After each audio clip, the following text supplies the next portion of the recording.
Dan kada se nisi divio životu. Dan kada nisi drhtao pred njim. Loš je dan. Ima minus 27 i minus 17. Dakle, ovo je slijep, znači tam imao sam 3 operacije. Imao sam operaciju srca. Ja sebe držim zdravom bitangom. Da bi čovjek sa sigurnošću govorio, trebao bi sve znati. A kada bi sve znao, ne bi progovorio ni riječi. Evo, u 70. ukoliko je život bio ozbiljan, čovjek je spreman i sposoban za početak. Sve je u apsurdu, sve je kontradiktorno, a meni je to normalni dio života. U ovo doba, kada svi vide u komplikacijama događaj, kada svi zamučkavaju šta im padne više na pamet, ja sam blesavo jednostavan.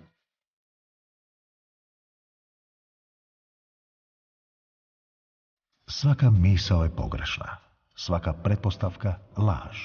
Samo je živi život istina.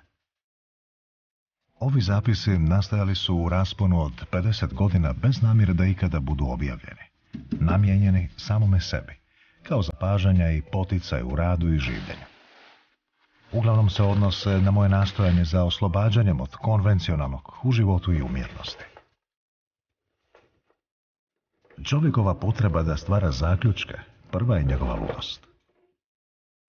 Pa istina je da je slika vrijednost koja se stalno mijenja. Nije pitanje što se i mi stalno mijenjamo, nego se i ona mijenja. Ona isto ima beskrajni broj bića, ne, u sebi. A sad i ti si takav i ona i sad taj susret se traži, koji se uspjeva rijetko postići, nije to baš tako .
Ovo sam izlagao u Italiji, u Milanu, a sad je palim.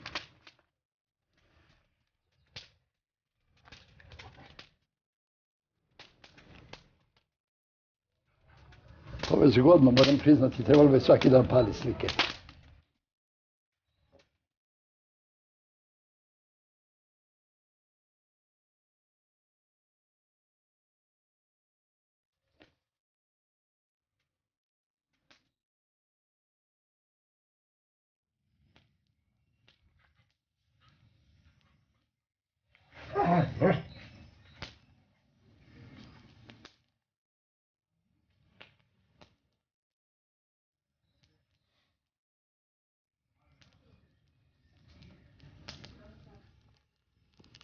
Šanse da ćeš stvoriti značajno umjetničko djelo iste su kao kad skačeš iz aviona bez padobrana, uvjeren da ćeš se spasiti.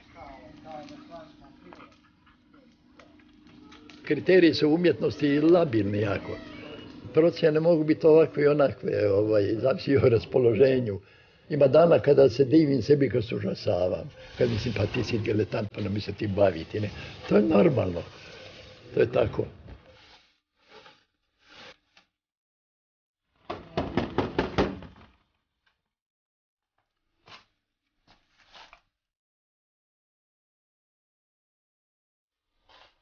Rodio sam se pod sretnom zvijezdom, kao i većina ljudi. Patnji sam zahvaljivao što nije veća, a dobrobit prihvaćao sa zahvalnošću. Divio sam se životu u sebi, koji mi je od ranih dana davao ono čudo koje nema imena, a čije se mistične zanositosti danas jedva prisjećam. Oni sveti sati, kad sam dokučio nešto od sreće, uvjerili su me da život ima smisla, Ako bi išao na neke bitne stvari za moj život, onda bi se sjetio svog prvog doživljaja sa 6 godina. Znam jer je to bilo u Kragujevcu. Kad je moja majka razgovarala sa prijateljicom o nekim stvarima koje to baš mene ne zanimaju, ja sam bio klinac, igrao sam se tamo po podu. I ova je prebasa i ova je rekla, ne, italijansko je rekla, on to ne razumije. Ja sam mislio, kako ne razumijem, bio sam već sasvim svjesan. Na 10 stepenica dalje bio je tavan, otišao sam na tavan, legao na jednu gredu i gledao gore jedan prozor. Moram reći, to je prvi, da ga nazovem, mistični doživljaj koji sam imao u životu. Takav intenzivni osjećaj tog svjetla, tog prozora, te svijesti koje je u meni, koju ne mogu zaboraviti čitav život.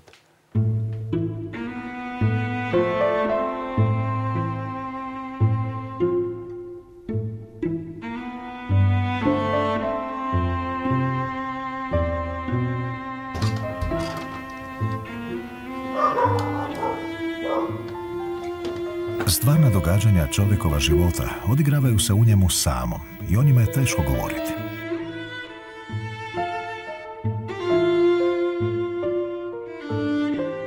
Rođen sam na Cetinju 1927. godine. Moj otac Ivan Vuličević, porijeklom iz Boke Kotorske, sin Antuna Vuličevića i Angeline Zbutega, učio me moralu i nenasilju. Moja majka, Ljubica Šoletić, porijeklom Dubrovkinja, kći Luje Šoletića i Amalije Juvančić, učila me ljubavi. Ja sad vidim taj genetski naboj mojih bokeljskih pradjedova, čitave obitelji Zbutega, Vuličević, Šoletić, majka, otac i tako dalje, kojima sam ne zahvalan, nego im odajem krajnje poštovanje za ovo što sam danas ja. Jer ja znam da sam ja ono što su moji pradjedovi. Život je apsolutna tajna i ne postoji način da ga protumačimo.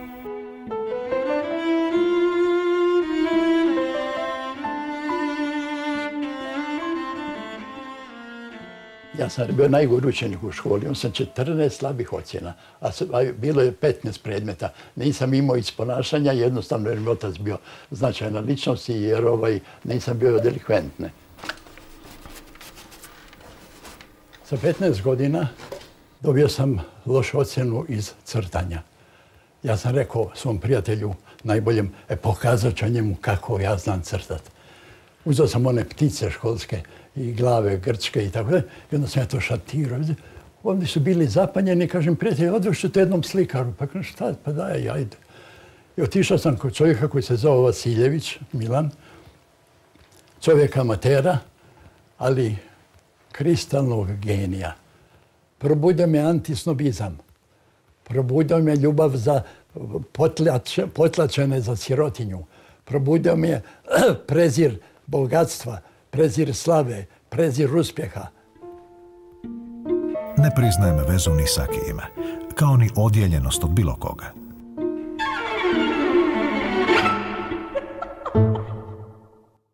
Otac je bio oficir za vrijeme Kraljevine Jugoslavije i stalno smo mijenjali mjesta. Kao Hrvat on je išao po Bosni i Hercegovini i Srbiji. I u Beogradu smo bili nešto duže, 5-6 godina. Dakle, centar banditizma. Bilo je 80 baraba, klinaca, počevši od, ne znam, ovi male, ne računam do 5-6 godina, ne, ali počevši od 10 godina do 20. Pola ih je bilo naoružanih, posebno su me cijenili jer sam pronašao ključ za otvaranje, obijanje podruma. A taj ključ je jako jednostavno, to je ona drvena štipaljka za veš. Kad skineš onaj metal, otvara sve katance. Današnje ne, ali ondašnje da. Dakle, genijalno. Pitaj šta je zapravo pubertetsko, predpubertetsko vrijeme. Mi danas kritiziramo tu omladinu da je ovakva i onakva. Ja sam trebao ispast ološ. Počinje rat, bježimo u selo Buce, proljeće. To je 6. i 4. proljeće i divni voćnjaci bez kraja.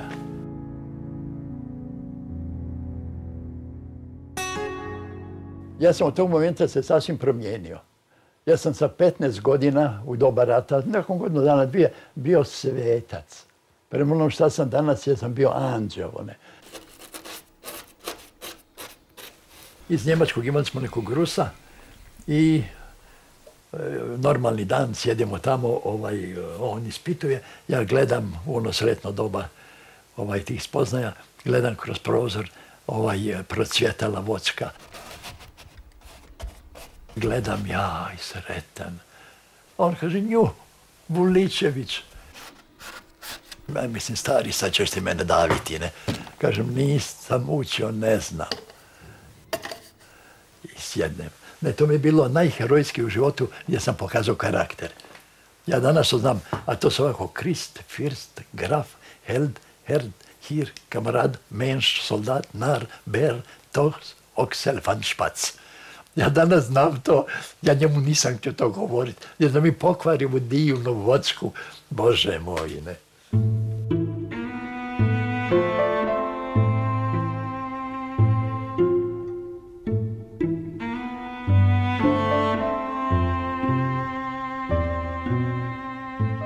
Čovjek kroz ovaj život gleda vječnost. Sve tajne nalaze se tu. Za mene živjeti znači spoznavati apsolut. To je život, ispunjenje.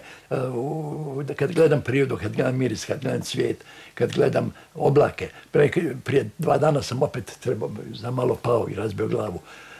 Kad sam lud. Gledam božanski oblaci i ne gledam stepenica dole. Intenzitet prvih zanosa govorio je o tome da je odluka za slikarstvo neminovna.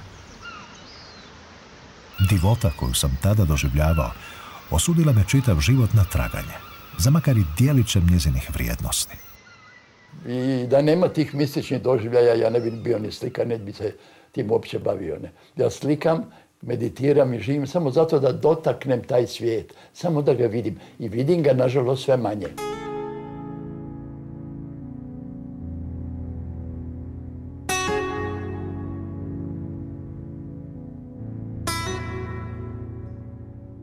Postoje neke podsvjesne činjenice koje čovjeka prate kroz život. Mene, recimo, prate znakovi V, koji imam kroz slike, kroz crteže, svugdje, onda Z.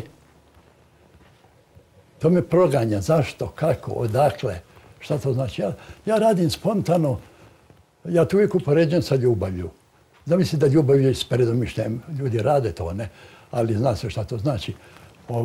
Međutim, krajnja otvorenost, spontanost, avanturistički odnos. Tu je uvijek opasnost da se padne, propadne, da ne vrijedi.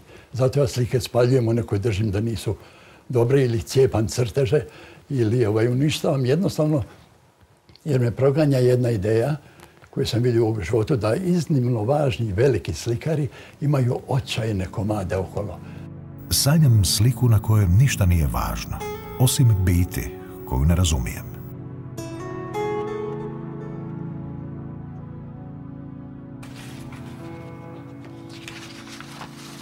Akademija likovnih umjetnosti u Zagrebu od 1947. do 1954.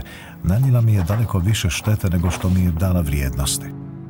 No, pitam se danas, što bi bilo da je nisam pohađao i da sam bio prepušten nemilosti ulice? Sad šta je stvar? Ima neke pozitivne strane. Pozitivna je ta što živite, ja sam bio i na specijalizaciji, 6 godina živite sa ljudima koji samo na to misle, o tome govore od jutra do sutra. Dakle, u tom ambijentu to je vrlo korisno. Ja kad sam izašao s akademije, pa vidio, vozio se vlakom, inače sam bio veliki naivac u to doba, sad tih 22-3 godine. Pa kad sam vidio su kremene mesari, pekari, šta znam, radnici, to, ja sam bio zapanjen. Jer toliko si s tim ljudima 6 godina da vjeruješ da je to nešto strašno važno. Kad van izađeš vidiš da nije, a zapravo mene je destruirala. Ima jednu pozitivnu stranu da radiš svaki dan. Liven sum parli casale, liven su parm calvar, uita kitti calli pista, parli cale parlu pian, lisa ciappa, lisa spurta, lisa ciappa parla mal, favolando la ruvignisa, quasi come l'italian. Tek završivši studij, otišao sam u nepoznatom pravcu, u nepoznati grad, u napušteni Rovinj. Došao sam na kratko vrijeme, a ostao cijeli život.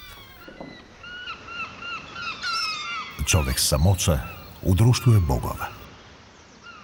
Taj Rovinj je bio nešto sasvim drugo. Bio je težak život, ali je ljepota bila na svakom centimetru ovog grada. Počevši od miresa štala, bilo je štala, pravljena grožđa u jesen, čitav grad je mirisao na vino i tako. Svega toga više nema. Danas je turistički, živimo tu jer smo se tu naselili. Ništa važno nije. Bez svega se može. Kad nađem svoj duhovni svijet unutar 4 zida, bit ću slobodan, sretan i potpun.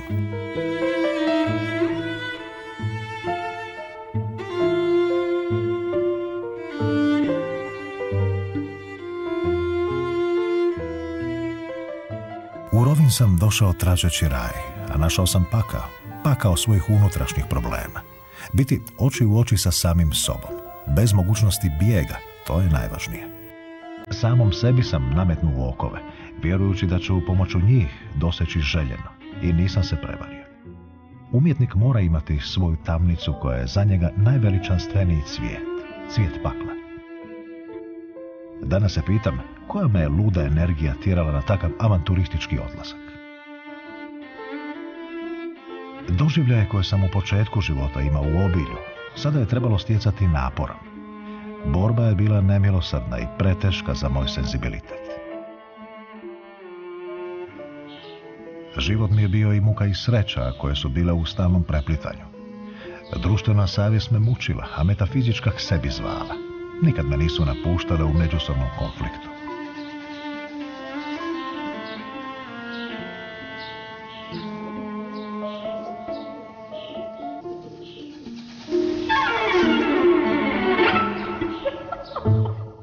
U svakoj točki kugle zemaljske život postoji isti kao bilo gdje. I tu imam jednu misao. Prnjavor, a ne Miami Beach.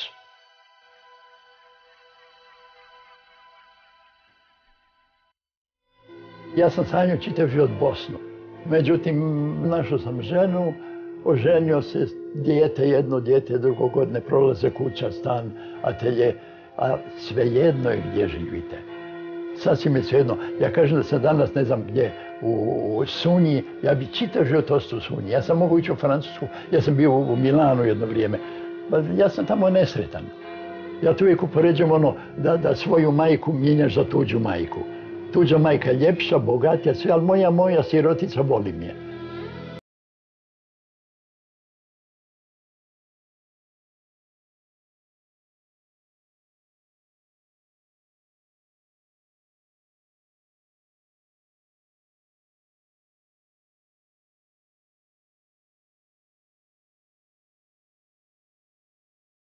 U 45 godina podigao i srušio u najbesmislenijoj raboti ovoga svijeta, koja je značila samo duhovne gubitke, ali je osiguravala egzistenciju, oko 1600 štandova na sajmovima od Zagreba do Ljubljane i Skoplja. Iz godine u godinu, svakog proljeća i svaku jesen, išao sam iz Rovinja na služenje toj robiji. Pita moja čerka, tata, kad prolaziš kraj sajma, ti srce kuca. Ja kažem, kao kad prelazim kraj kamena. Ništa, ko da nikad tamo u životu nisam bio. Radio sam tamo 45 godina.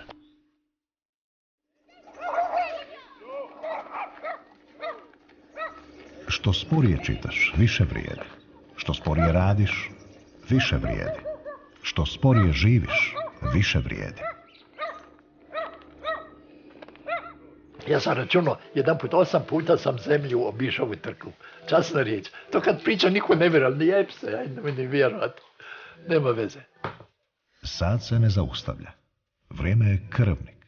Milosti nema. Dakle, s jedne strane super trgovac tamo, u slikarstvu potpuno suprotan. Ko najmina djevojčica. Pa to nije za vjerovati, to je jedna totalna suprotnost.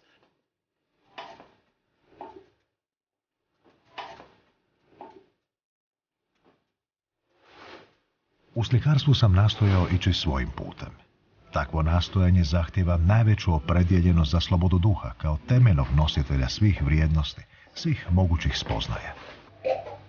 Ono što se u umjetnosti i o umjetnosti može znati, nije umjetnost.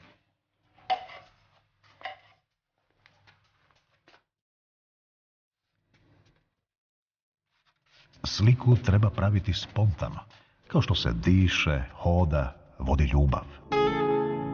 Meni je prečesto prvi stimulans, prvi motiv žena. Ja kad slikam oblak, slikam grudi, kad slikam planine, slikam grudi, ne doslovno, vulgarno prosto, nego duh, što kaže taj eros, izbija iz svakoga tu elementa. Nigdje čovjek nije tako blizak svijetu mističnog, svijetu potpunosti, svijetu zanosa, kao u dubokom doživljaju erotske ljubavi. Tu je spoj bića i smisla najdirektniji, najveličanstveniji. To je dostupno rijetkom broju ljudi koji su uspjeli nagon sublimirati u zanos. Postoje u duhovnom svijetu krvne grupe, kao i u ljubavi. Postoje krvne grupe osoba koje ti se sviđaju. I one koje ne, divna žena, fantastična, tebi se ne sviđa. Zašto? To zna samo Bog. Tako je, mislim, i slučaj umjetnosti koji je vrlo blizak i ljubavi i svemu ono što je emotivno i što je izvan svijeta materijalnog, na sreću.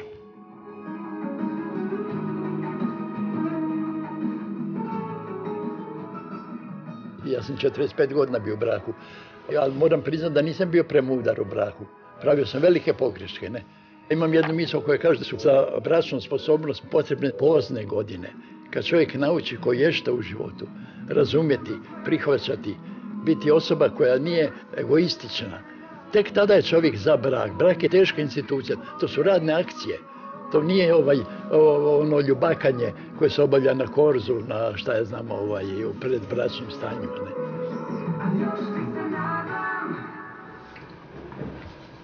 To je ono područje duha koje čovjek ne smije kontrolirati. Ne smiješ kontrolirati svoju ljubav. Ljubav prema ženi, idealnu, ne nagonsku. Kad ti se jedna žena sviđa, to se ne smije dirati, to se ne smije dešifrirati. Čim se razum umješa u emotivni svijet, emocija nestane, ne? Bježi, ona adoracija bježi kod vraga, ne? Ja držim da je platonska idilična ljubav najbolja i najveća i najvažnija, ne? Kad sam sad pravio bilansu svojih ljubavi u životu, sve najveće, nijedno nisam dodirnuo rukom. Tako je, što da se radi?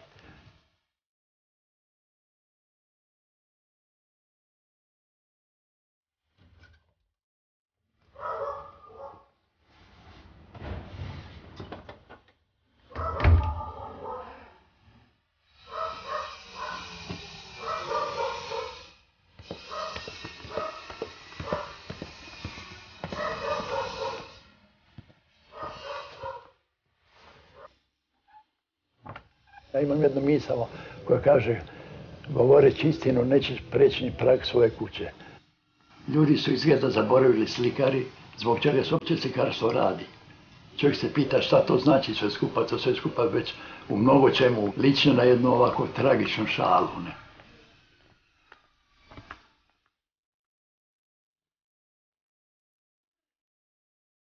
Čim čovjek nema što kazati, on govori da ga drugi čuju.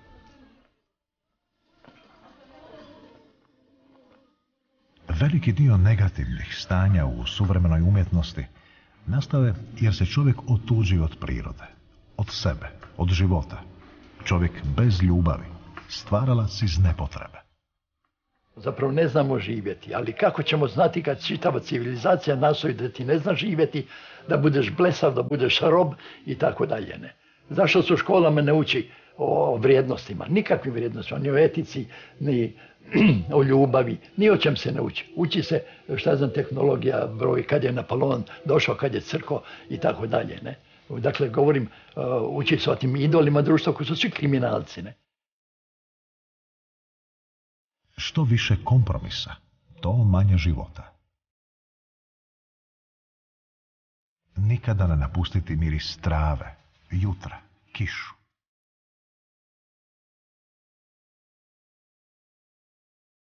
Sad je čovjek potpuno hipnotizirana luda koja radi od jutra za jednu hrpu papira koji nešto znači, ali ne stiže uopće ih ni potroši, niti šta. Jednostavno, ti ideali kapitalizmu su tragedija. Čovjek bez ljubavi je bolestan. I gledam u Big Brotheru, ovom kolegu vani što sam tjerao, kažem, molim te, uzmi i gledaj 5 minuta, ne mogu ni 5 minuta gledaj da to vidiš čudo.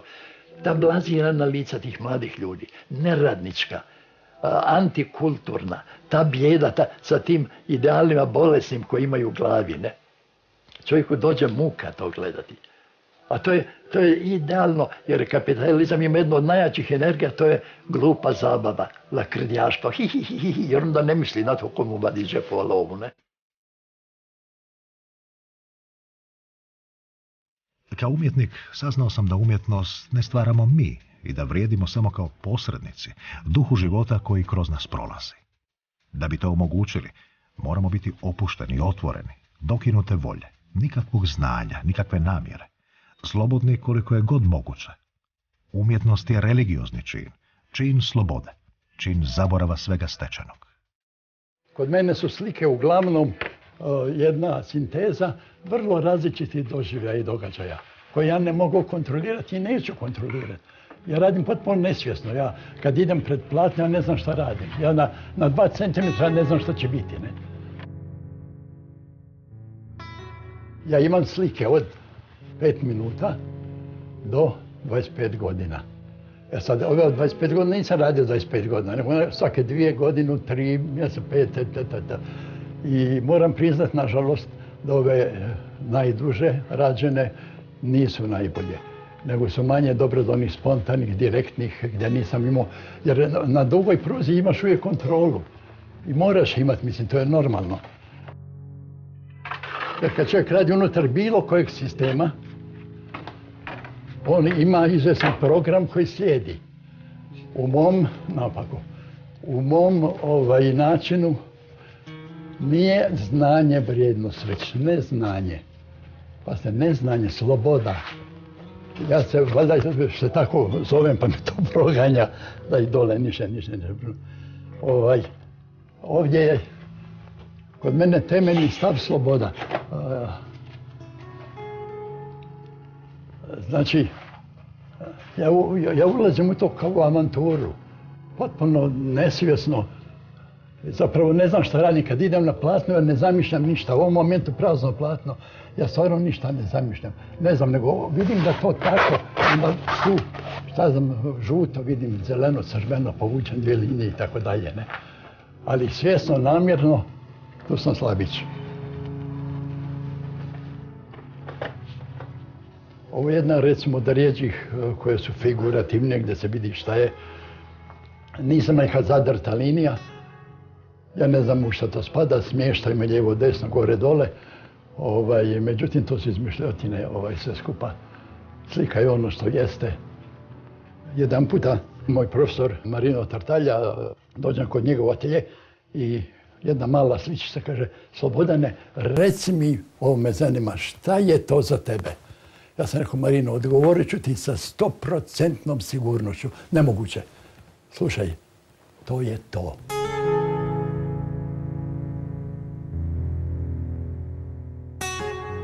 Prezirati sva mišljenja, tuđa i svoja.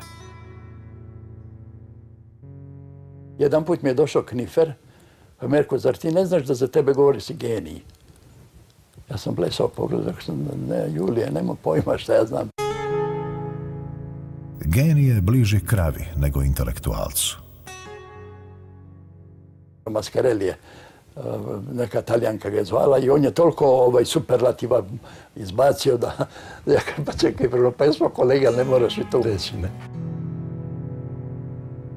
Vrijednost isključuje popularnost. Ovo što su pisali povjesničari, to se vidi šta je, šta pišu u knjigama. Ali šta zapravo ljudi misle, kako reagiraju na to, šta je to, sam ja monstrum ili sam čovjek, ne. Djelo je nagrada ili kazna za način na koji si radio. Ja u životu prvo nisam stizao prodavati, drugo nisam htio prodavati. Pa to bi kao da prodajem dušu svoju. I sad pokušavam izaći iz anonimnosti iz najjednostavnijeg razloga da bi spasio svoj rad.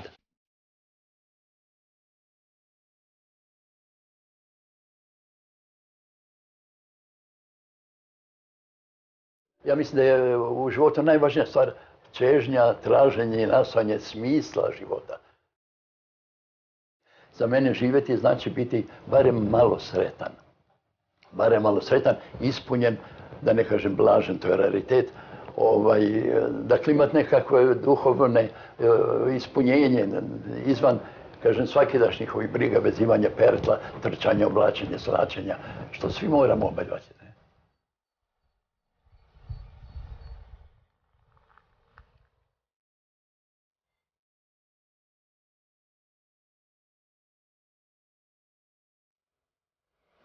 Sjećam se, jedan put sjedio sam klupio negdje u Zagrebu na Zrinjevcu, prolazi tajnik akademije, kaže Vuličeviću, pa vi ste uvijek sam. Ja mu kažem, ja nisam sam, ja sam sam sa sobom.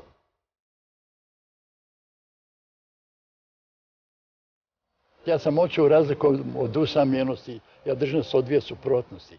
Samoća je slobodno izabrana, kreativna, mir za stvaranje. Usamljenost nije izabrana, dakle sasvim drugi fenomen. Kada je čovjek u samoći, Bog mu prilazi. Međutim, kada je čovjek došao do samoće, ne znači da je došao i do tajne.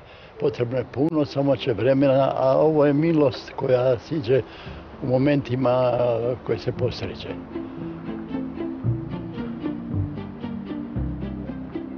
Kad sam nemiran, nezadovoljan, izgubljen, znam, manjka mi samoća.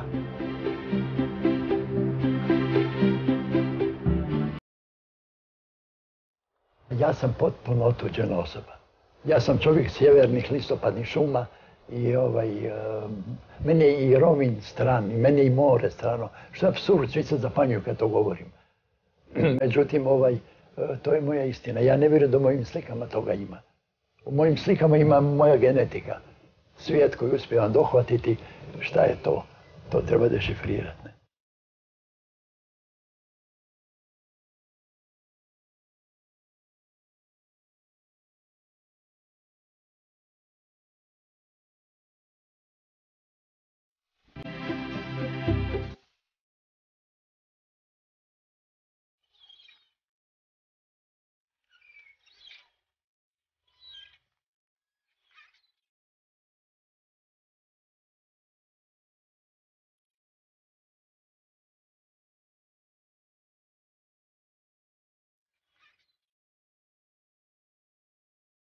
Pošao sam kopati nakon 40 godina obrt svom snagom.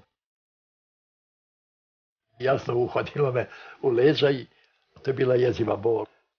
I prvi put sam ovako ležeći u krevetu uspio doživjeti ovako smrt. Kao stanje. Tu apsolutnu ništicu. Pa moram priznati, kada sve stvari prestanu biti, ništa više nije vrijedno. Ne? Ni milijarde, ni djeca, ni ti, ništa. To mora biti krizni moment da to dođe pred tebe.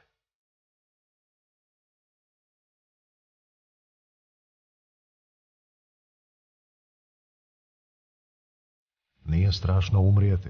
Strašno je ne živjeti. Ja sam duboko religiozno biće koje ima svoju vjeru. Jer meni je dosta da gledam oko sebe i ja sam religiozno biće. Ja sam spoznavatelj. Spoznavati, a ne vjerovati. Vjera je sumnja. A u apsolut, u temelj svijeta, u tajnu, u suštinu se ne može sumnjati. Mi mislimo da je priroda samo za izlete vikendom. To zvuči kao božanski vis. Priroda je sve, ljudi, kompletno, ne? Od disanja do sve smo zaboravili. Mi smo artificijelni ljudi. Mi više uopće nismo bića prirode, mi smo otuđeni kompletno. Jedino otuđeno biće je čovjek, to je tragedija. Sve ostalo je u skladu, malo si domaće životinje jer smo ih sredili, ne? Ostalo je sve u skladu i to što je u skladu uspjeli smo ubiti, 200 vrsta života, malih živih bića, komaraca i tako dalje, raznih po svijetu, ne? Za prirode muha i čovjek isto. Potpuno isto i trava, a mi uvjerujemo da smo u ime našeg uma, mozga i tako dalje, što je hvale vrijedno, mislim, proizvodimo divne stvari, bombe i tako dalje, upropaštenje. Vidimo šta smo proizveli. Vidimo dokle je racio mozak čovjekov doveo. I mislim da ja lično vjerujem da je priroda dala čovjeku sposobnosti da izmišlja one stvari da obavi samoubistvo. Ovaj mi cvijet znači, to sam svake godine došao brati.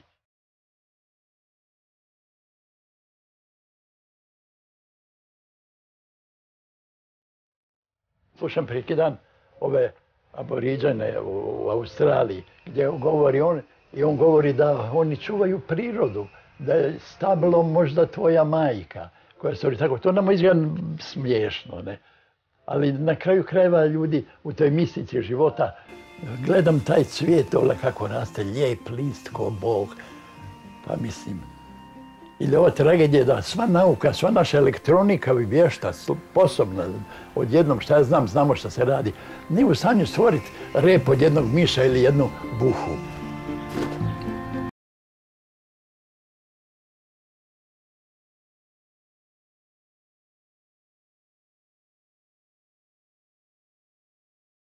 Bilo je božansko biće, mislim, takav karakter, to je raritet.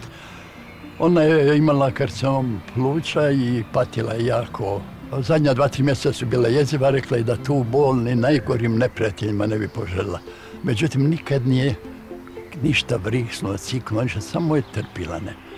I umrla je i što kažem, ja sam kasnije u bolnici po svojoj liniji, svojih problema, gledao ljude koji umiru, od kojih ogromna većina poružni, propadne, pretvori se u krpu. Ne? Interesantno, to nisam nikad prije vidio. Ona je umrla lijepa, a žena je žena, pa bila bi sretna i tu dole da zna da je umrla lijepa. I tog dana nije su ovi od groblja mogli doći. Ja popodne imam običaj leći, ja sam kraj nje fino na krevet legao i odspavao svoje. Djeca nisu znala da li da budu zadivljena ili zapanjena. Ne? Jer ja držim da je ono što je Bog želio, ono što je život želio, ona je tu, danas sam ja tu, sutra neću biti i sve je divno. Život nije po nama, nismo se rodili, niti ćemo umreti po svojoj želji, ne?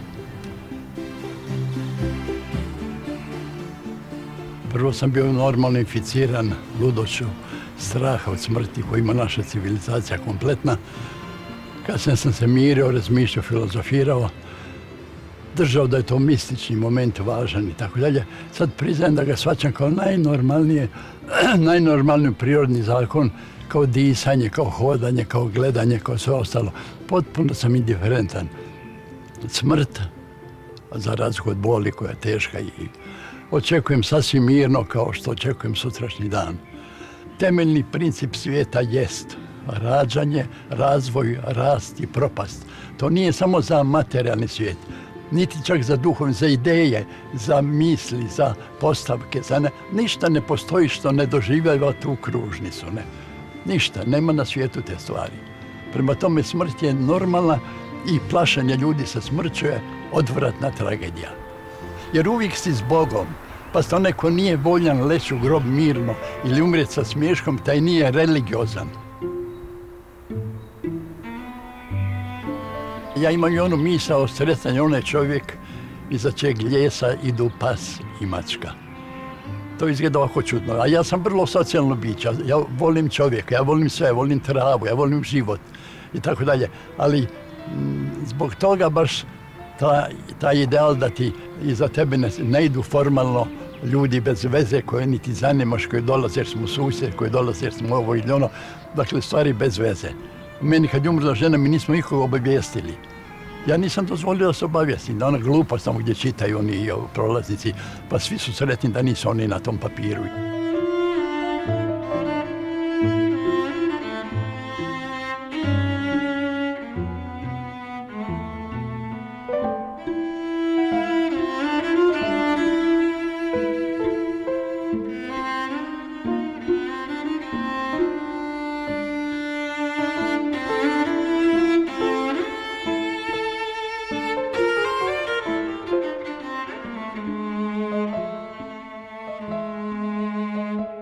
Najutješnija stvar na svijetu je da nakon smrti ne moraš nositi svoj sanduk.